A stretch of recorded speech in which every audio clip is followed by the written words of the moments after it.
काव्या की सास बहुत ही मॉडर्न और बोल्ड औरत थी। वो हमेशा खुले विचारों के साथ रहती थी और उनकी झोली हमेशा पैसों से भरी होती थी, जबकि वो अपने घर वालों से 1 रुपए भी नहीं लेती। एक दिन की बात है। माँ जी, ये नई अंगूठी आपने कब बनवाई?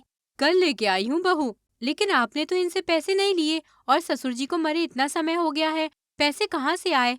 तेरी सास इतनी बुढ़ी नहीं हुई है कि पैसों के लिए उसे भीख मांगनी पड़े। भूल मत, अभी भी मैं जवान हूँ। कमाई के बहुत से रास्ते हैं। हाँ वो तो ठीक है माँ जी, बट कैसे, मुझे भी बताओ। तू घर संभाल अच्छे से। घर की बहुएं घर में अच्छी लगती है, सड़क पर नहीं। तो क्या आप सड़क पर से पैसे कमाती हो? ऐसा ही समझ ले। ये माँ जी ऐसी बातें करती हैं, दिमाग के ऊपर से जाती हैं। छोड़ो, मैं ऐसे ही ठीक हूँ। फिर काव्या अपने काम में लग जाती है। वहीं अगले दिन फिर से काव्या की सास मॉल जाके ढेर सारी शॉपिंग करके आती है। माँ जी इतने पैसे कहाँ से आए? आप कितना सारा सामान खरीद कर लाई हो, और सब ब्रांडेड। तो क्या मैं लोकल सामान यूज करने वाली दिखती हूँ? नहीं नहीं माँ जी, मैंने ऐसा तो नहीं कहा। तो ताका झाकी बंद कर, अपने काम पर फोकस कर। समझी? जा अब। जी माँ जी। वहीं काव्या की सास सोनाली आए दिन बहुत पैसे खर्च करती है और महंगे महंगे सामान खरीद कर लाती है। वहीं आए दिन सोनाली जी रात भर गायब रहती हैं, जिसे देखकर काव्या को अपनी सास पर डाउट होता है। ऐसे ही एक दिन काव्या अपनी सास पर नजर रखती है, जहां सोनाली जी सुंदर सी साड़ी पहनकर मेकअप करके तैयार होके रात के 11 बजे घर से निकलती हैं। राम राम राम। इतनी रात को माँ जी इतना आइटम बनकर कहाँ जा रही हैं? कहीं ये कुछ गलत काम तो नहीं करती? तौबा तौबा। छी, मैं कैसे घर की बहू बनकर आई हूँ? इनको बोलूंगी तो ये तो भरोसा ही नहीं करेंगे। इसके बाद बहू रोजाना अपनी सास पर नजर रखती है और देखती है कि सोनाली जी देर रात तैयार होकर घर से बाहर जाती है।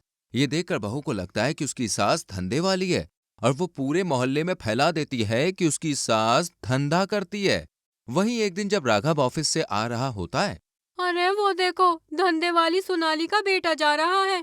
ये क्या बदतमीजी है आंटी जी। हमने क्या बदतमीजी की? जो सच है वो सच है। तेरी ही बीवी ने हमें बताया कि तेरी माँ धंधा करती है। जा जा पूछ ले। इसके बाद राघव गुस्से में घर आता है और अपनी माँ और बीवी पर भड़क जाता है। मुझ पे क्या भड़क रहे हो? अपनी माँ से पूछो, जो देर रात आइटम बन के घर से बाहर जाती हैं। माँ, क्या ये सच कह रही है? हाँ सच ही कह रही है। मैं देर रात तैयार होके घर से बाहर जाती हूँ, धंधा करती हूँ। लेकिन इसने मेरे धंधे को गलत नाम दे दिया है। चल आज रात मैं दिखाती हूँ कौन सा धंधा करती हूँ।